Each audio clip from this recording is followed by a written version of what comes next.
मला चारों का ब्रेकअप माशुमार वशत कनीम का पुत्रान कनगा चुका बलूचिस्तान हवाला तो बलूचिस्तान ना सिर्फ कहते हैं मनसूबा या सूबाई हुकूमत मनसूबा कहते हैं आम अजन पैमाना करप्शन भी बल्कि बाज़ सियासतदान या ब्यूरोक्रेट्स कहते हैं बाज़ अवाला हम कहते कि दिगे मामला करप्शन आवार चूँकि ये वदा डिस्ट्रीब्यूशन कंपनी कहते बिजली डिस्ट्रीब्यूशन कंपनी कार्रवाई कनगा नादहंदगानी खिलाफा या कुंडा माफिया तो बलूचिस्तान गेश्तरे नादहंदगान डिफ़ाल्टर कहते हैं सबक पार्लियामेंटेरियन तो सबक एम एन ए सबक सनेटर सबक एम पी ए तो सबक सूबाई वजीर सरदार अब्दुर्रहमान कैतरान कहते हैं आइए नाम अवारी और दोमिनिमगा सबक एम एन एज कहते हैं आम असनी पैमाना करप्शन कनगा तो मैं वाला का पुत्रान कनगाएँ बिलाल डार साहब सीनियर सहाफ़ी तजियाकार में उम्रदारी कनगाएँ आई अंगेशन का पुत्रान कन अस्सलाम वालेकुम डार साहब। जी वालेकुम अस्सलाम जनाब। डार साहब बहुत शुक्रिया आप हमारे प्रोग्राम में शरीक हैं चूँकि आप बलूचिस्तान को अच्छी तरह जानते हैं बलूचिस्तान की जो सूरत हाल है तो हम आज करप्शन के हवाले से बात कर रहे हैं। जब नेब तरमीम को कालादम करार दिया गया तो नेब बलूचिस्तान ने भी दोबारा रेफरेंसेस जो है इसमें तहकीकात करने का फैसला किया है। जो माजी के वजीर आला थे साबिका वजीर आला ब्यूरोक्रेट्स और सिटिंग ब्यूरोक्रेट्स हैं उनके नाम हैं तो आप क्या समझते हैं कि जो नेब ने उनके खिलाफ दोबारा तहकीकात करने का फैसला तो क्या है लेकिन नेब कार्रवाई क्या करेगी उनके खिलाफ, उन्होंने जो करप्शन किए हैं उनको क्या सजा होगी, क्या पैसे उनसे बरामद हो जाएंगे या सिर्फ एक रस्मी जो है कार्रवाई होगी उसके बाद ये भी आज़ाद होंगे? देखिए बात ये है कि यही अफसोसनाक चीज़ है कि पाकिस्तान के अंदर तमाम तरह के कानून हैं, यानी कि कोई भी कोई जुर्म करेगा, कोई बेसाख्तगी करेगा, कोई इख्तियारात का नाजायज इस्तेमाल करेगा तो पाकिस्तान के आइन और कानून में उसके लिए सजा और जजा का सारे तरीके बयान किए गए। यानी कि पाकिस्तान में ऐसा कोई कानून नहीं है कि जो ना हो और ऐसा कोई इदारा नहीं है कि जो अकाउंटेबिलिटी करने के लिए ऊपर ना बैठा हो। लेकिन बदकिस्मती ये है कि कोई कानून ऐसा नहीं है जिसके ऊपर पाकिस्तान में अमल दरामद हो रहा हो। यहाँ कानून पे अमल दरामद हम अमूमन देखते हैं उस वक्त होता है कि जब किसी अहम सियासी शख्सियत को सजा देना मकसूद होता है या एक तासुर देना होता है कि अब आप बच नहीं सकेंगे, वो भी खास हालात में और खास सूरत हाल के अंदर और खास सेक्टर जो हैं उनकी तरफ से एक मैसेज होता है उस वक्त।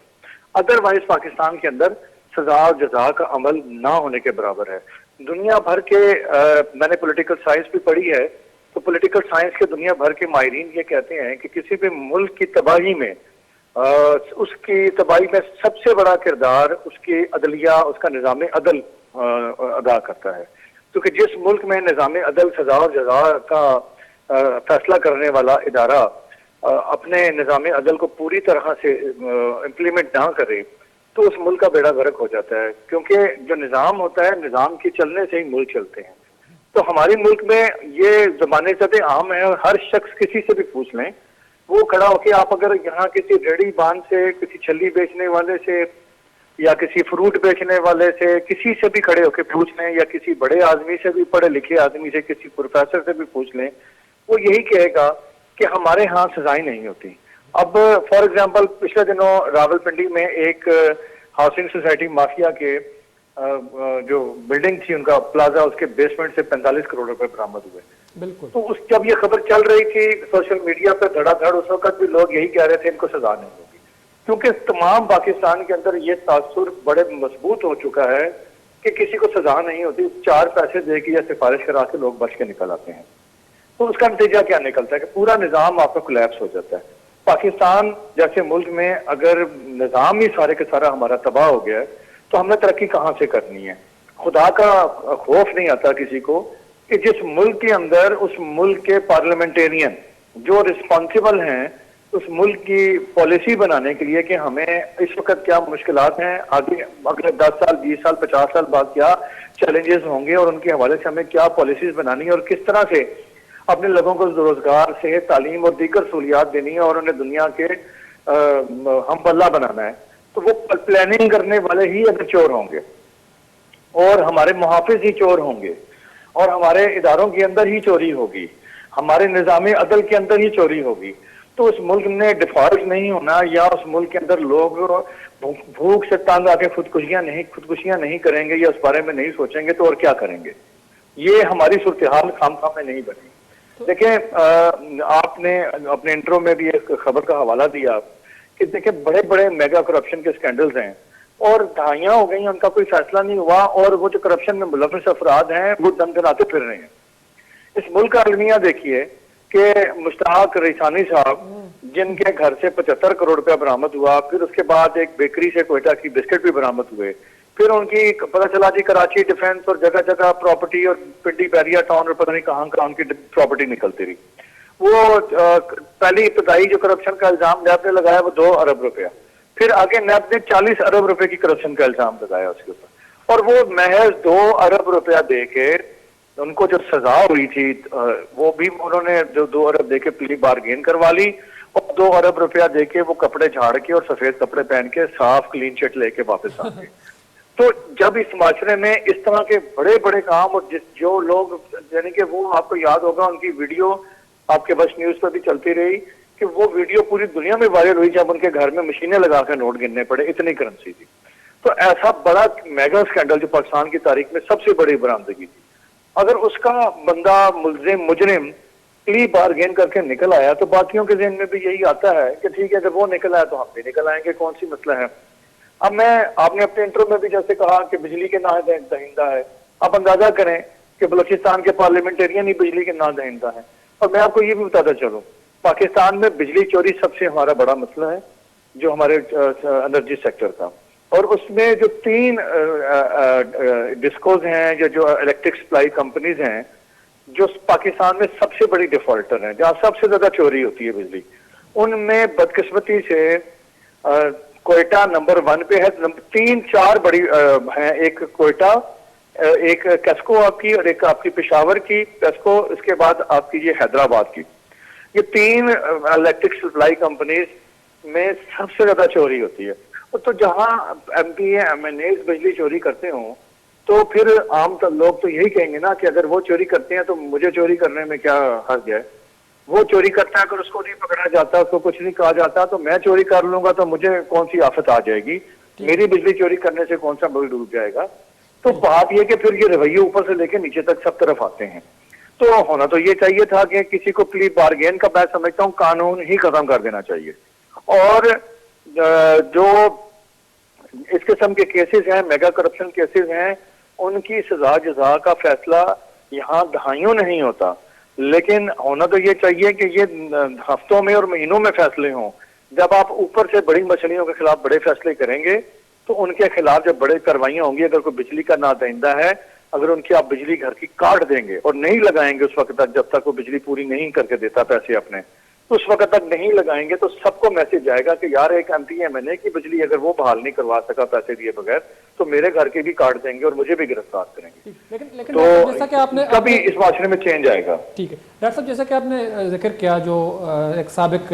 सेक्रेटरी और साबिक मुशीर खजाना उनके घर में या टैंकियों में बड़े पैमाने पर पैसे बरामद हुए अरबों के हिसाब से, जो आपने जो बैंक के मशीन हैं वो ख़त्म हो गए कोयटा शहर के, लेकिन वो पैसे जो हैं उनके गिनने में 3-4 दिन लग गए। तो उसके बाद ये दोनों साहब जो हैं उन्होंने प्ली बारगेन करके अरबों रुपए करप्शन किए और करोड़ों दे के वो इस वक्त भी आज़ाद हैं, अरबों रुपए करप्शन किए। तो आप नहीं समझते कि इस पर नेब बहैसियत एक एहतसाब का इदारा खुद मशकूक होगा, फिर नेब जो है प्ली बारगेन करके पैसा जो है उनसे तोड़ा लेगा और कौमी खजाने में भी जमा नहीं होंगे? तो इस तरह नेब कैसे एहतसाब का इदारा होगा, कैसे करप्ट सियासतदानों, ब्यूरोक्रेट्स और जो अस्करी क़यादतें उसका एहतसाब कैसे कर सकता है जब वो खुद इस तरह की हरकतें करता है? बलोच साहब देखें, आपने बहुत अच्छी मिसाल दी है, मैं भी आपको एक और मिसाल भी देता हूँ कि देखें यहाँ एक हमारे साबिक एडमिरल थे, उनके ऊपर एक 200 से लेके मतलब 300 अरब रुपए की चोरी का इल्जाम था, और वो इल्जाम था कि फ्रांस से आबदोजें खरीदी गई, एटॉमिक आबदोजें अगास्टा, और उसमें से उनके ऊपर इल्जाम था कि उन्होंने ये प्रोडक्शन की है, और फिर वो भागे यहाँ से पाकिस्तान से और वो जाके अमेरिका पहुंच गए, और फिर उन्हें इंटरपोल के जरिए पाकिस्तान लाया गया। अमेरिका से जब उन्हें लाया जा रहा था, अमेरिकी हुकाम ने उन्हें हथकड़ियां पहना के जहाज में सुपुर्द किया, लेकिन जैसे ही वो जहाज पाकिस्तान के दूध में दाखिल होता है उसकी हथकड़ियां भी खुल जाती हैं, और वो सीधा लॉकअप में या जेल में जाने के बजाय उसे सीधा एक प्राइवेट अस्पताल में ले जाके 5 स्टार रूम्स में उनको रख दिया जाता है, फिर उनके घर में उसको सब जेल करार दे के बंद कर दिया जाता है। फिर वो प्ली बारगेन करके कपड़े झाड़ते हैं और वापस अमेरिका चले जाते हैं। तो अब अगर इतनी बड़े बड़े मेगा स्कैंडल्स हैं और कुछ नहीं होता, तो फिर नीचे वालों भी इसी को देख के, वो कहते हैं ना कि खरबूजे को देख के रंग पकड़ता है, तो इसी तरह लोगों ने भी एक दूसरे को देख के फिर रंग पकड़ना शुरू किया, और सारा इसकी सारी कौम बदकिस्मती से, मिन हैसल कौम, सारी की सारी कौम तकरीबन इसी करप्शन में मुब्तला हो गई है। अब मैं समझता हूँ कि ना सिर्फ नैब बल्कि हमारे पूरे निज़ाम अदल, बल्कि निज़ाम अदल को भी छोड़ें, आप मुझे ये बता दें कि क्या पाकिस्तान को छोड़ें, बलूचिस्तान के अंदर ही क्या हम अपने बलूचिस्तान के निज़ाम तालीम से मुतमईन हैं? क्या वो फैसिलिटीज हमें हमारे बलूचिस्तान के बच्चों को मिल रही हैं तालीम में? वो असातिज़ा, वो बिल्डिंग्स, वो तालीमी स्किल्स मिल रही हैं? क्या वो निसाब इस काबिल है कि बलूचिस्तान का बच्चा पाकिस्तान में किसी भी दीगर सूबों के बच्चों को कम्पीट कर सके, बीट कर सके, या दुनिया के किसी और मुल्क का मुकाबला उनके स्टूडेंट्स का कर सके? आप उनको छोड़ दें, आप मुझे कोई बता दें कि पाकिस्तान के खेलों के मैदान में, आप मुझे खेलों के मैदान में कोई, मैं शर्तिया कह रहा हूँ बलोच साहब, आपको भी कह रहा हूँ कि आप मुझे हमारा कौमी खेल है हॉकी, हॉकी के इसको 3 बड़े प्लेयरों का नाम बता दें जो इस वक्त कौमी टीम में है। आप खड़े होके अपने चैनल में या बाहर रोड पे खड़े होकर किसी से पूछें कि हॉकी के इस वक्त कौमी टीम के कैप्टन का नाम क्या है, कोई नहीं बता सकता। हालांकि एक वक्त था कि हॉकी में हम पूरी दुनिया में राज करते थे। स्कॉश में हमने कुछ 35-34 साल हमने वर्ल्ड कप जीता और हमारे मुकाबले में कोई नहीं आ सकता था। बड़ी बड़ी खेलों में हमारे पास बड़े बड़े नाम थे, आज हमारे पास खेलों के नाम भी खत्म हो गए हैं। आज पाकिस्तान के अंदर कोई बड़ा शायर, अदीब, दानिश्वर, कोई बड़ा अफसाना निगार पैदा नहीं हुआ पिछली कई दहाइयों से। पुराने नाम जो बच गए हैं, जिंदा रह गए हैं, वही चले आ रहे हैं। अगर आप अपने पुलिस के ऊपर आपका किसी का एतमाद नहीं है, हमारे किसी डिपार्टमेंट के ऊपर पब्लिक का एतमाद नहीं रहा क्योंकि वो पूरी तरह से नाकाम हो चुके हैं, तो ये निशानी है बदकिस्मती से एक नाकाम रियासत की। हमारा निज़ाम नाकाम हो चुका है। हम जो आज डिफॉल्ट के किनारे पे पहुंचे हुए हैं, ये उसकी बड़ी निशानियां हैं कि जिस मुल्क के अंदर पार्लियामेंटेरियन चोरी करें, बिजली के पैसे चोरी करें, या बड़े बड़े करप्शन के केस करें, तो अभी जो आपने अपने इंटरव्यू में भी बताया कि जिस तरह ये जो ऑडिट हुआ है बलूचिस्तान के अंदर, और उसमें 32 अरब रुपए की बेज़ाब्तगियों का इंकशाफ हुआ है, और ये भी ऑडिटर्स की टीम ने कहा है कि उन्हें रिकॉर्ड ही नहीं फराहम किया जा रहा ऑडिट करने के लिए, क्योंकि वो चोरी छुपाने के लिए अपना रिकॉर्ड चोरी और उन्होंने गायब किया हुआ है। तो जिस मुल्क के अंदर इतने बड़े टाके लग रहे हों, और खुदा की अल्लाह रहम करे हम पे कि इस मुल्क के अंदर किसी को खौफ नहीं आता, कोई ऐसा बंदा नहीं पैदा, कोई उम्मीद की किरण दिखाई नहीं देती कि जो आके इनका वाकई में एहतसाब करे। हर आने वाला नारा तो लगाता है, कोई नया पाकिस्तान, कोई पुराना पाकिस्तान, तो कहता है कि मैं सड़कों पे खड़े करके चौकों चौराहों में खंभों बिजली के पोल के साथ लटका के इनको फांसियां दूंगा करप्ट लोगों को। कोई कहता है मैं पेट फाड़ के पैसे निकालूंगा, कोई क्या कहता है, लेकिन जो भी आता है वो आके बैठता है और उसी रंग में रंगा जाता है, और उसी तरह वो भी करप्शन में पता लगता है थोड़े अरसे के बाद कि वो सर से पांव तक वो भी करप्शन में मुलव्वस पाया गया है, वो दोस्त दलदल में दबा हुआ है। तो जरूरत मैं समझता हूँ कि शायद अब हम उस स्टेज पे पहुंच चुके हैं कि जब कौम तंग आके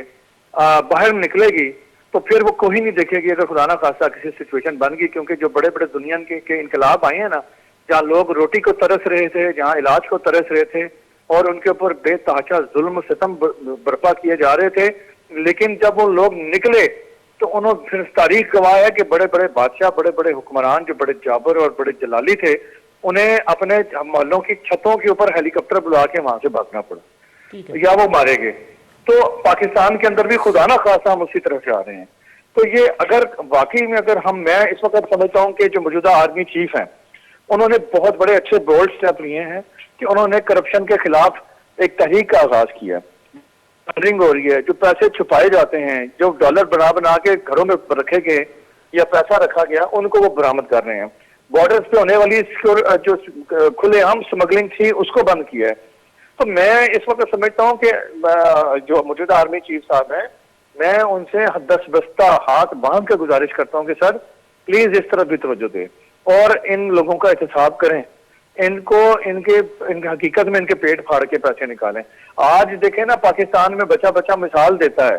कि हमारे पड़ोस में अफगानिस्तान में जो हुकूमत आई है वो करप्शन वाले केसेस किसके पकड़ते हैं, उनका हफ्तों के अंदर फैसला करते हैं। हालांकि उनके पास कौन से वसाइल हैं, उनके पास तो वसाइल हैं ही नहीं, उनके पास ना तो बिल्डिंग्स हैं ना उनके पास तो इंफ्रास्ट्रक्चर है।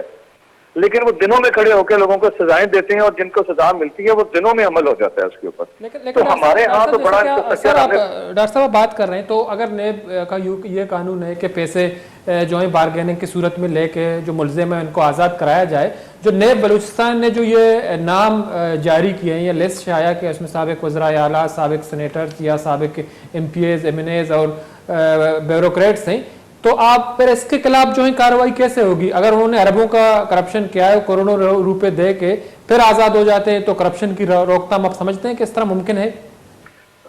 जारी बात है, आपका बहुत अच्छा वैलिड सवाल है कि जब करप्ट लोगों को ला के पार्लियामेंट में बिठाएंगे और वही इदारों को लीड करेंगे और वही पॉलिसी बनाएंगे और वही लोग एहतसाब भी करेंगे या करवाएंगे, तो फिर तो ये चीजें कभी भी नहीं होनी है। तो जरूरत यही है कि अब कौम को खुद सोचना चाहिए कि उन्हें बड़ी देर हो गई है। ठीक है, ये बात अपनी जगह है कि अमेरिका को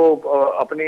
हालत बदलने के लिए उन्हें 100-200 साल 300 साल लगे, तब जाके वहाँ इदारे जमहूरियत सब कुछ मजबूत हुए और वो उन्होंने तरक्की का सफर किया। लेकिन एक तरीका होता है कि आप ठोकरे खा के सीखते हैं, एक तरीका होता है कि आप दूसरों को ठोकर खाते हुए देख के तो खुद सीख लेते हैं। तो हमें ठोकर खा के दूसरों को जिन्होंने तरक्की की उनको सीख लेना चाहिए। 75 साल यानी तकरीबन 1 सदी बहुत बड़ा टाइम होता है किसी भी कौम में आगे बढ़ने के लिए या अपने मामला ठीक करने के लिए। तो हमें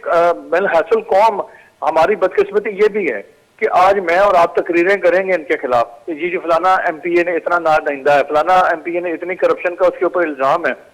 और वो पैसे खा के निकल गए। लेकिन हम ये बातें भी करते हैं, लेकिन जब इलेक्शन का टाइम आता है तो हम उन्हीं के नारों में, उन्हीं के दिल फरेब मंशूर और उनकी तकरीरों में ऐसे घिर जाते हैं कि हम उनके नारे लगाना शुरू कर देते हैं, फिर तो उन्हीं को जाके वोट भी देना शुरू कर देते हैं और उनको सही, जायज और हकीकी नुमाइंदा साबित करने के लिए अपने अजीजों कारी दोस्तों के दरमियान, मल्लेदारों के दरमियान खड़े होकर बहस करते करते दस्तों गिरबान भी हो जाते हैं। लेकिन फिर हम बाद में रोते भी हैं कि यार वो तो करप्ट आदमी, देखो वो कितने पैसे खा गया वो। तो ये चीजें हमें सोचनी चाहिए कि ये लोग हमें बेवकूफ बनाते हैं। अब इलेक्शन का वक्त नजदीक आ चुका है, अब इतलात के मुताबिक फरवरी में इलेक्शन होने हैं। लेकिन अगर इस दफा भी आप अगर 75 साल के बाद भी कौम अगर सही फैसले नहीं करती, बगैर सोचे समझे कि ये मेरी कौम का है, मेरे कबीले का है, मेरी बरादरी का है, मेरे इलाके का है, मेरा अजीज रिश्तेदार है, ये चीजें देखे बगैर आप जब तक मेरिट पे वोट नहीं देंगे, नुमाइंदों को नहीं लाएंगे, तब तक आपके, मेरे और हमारे बच्चों के हालात नहीं बदलने वाले। ठीक है, बहुत बहुत शुक्रिया डॉक्टर साहब, टाइम निकाला हमारे प्रोग्राम में शरीक रहे। मेरा चारों बिलाल डॉक्टर साहब का पुत्रान को बलूचिस्तान माली करप्शन कैसे मजनी पैमाना यदि हो वड़ा मगिंदे के केस को काम आया अमा लिस्ट जारी कुता के अमा डिफॉल्टर या नादहिंदगान बिजली तो आनी तो का दुरुस्त मस्ते नादहिंदगान कैसा साबिक MNA सेनेटर और साबिक सूबाई वजीर और साबिक MPAs तो हमें बड़ा बलूचिस्तान मगिंदे के नेब हम सरगर्म है, मतलब माजिया नेब किरदार बलूचिस्तान चारक भी आम नेब किरदार मशकूक की पर्चा के नेब वदी के कार्रवाई का पदा प्ली बारगेनिंग मका या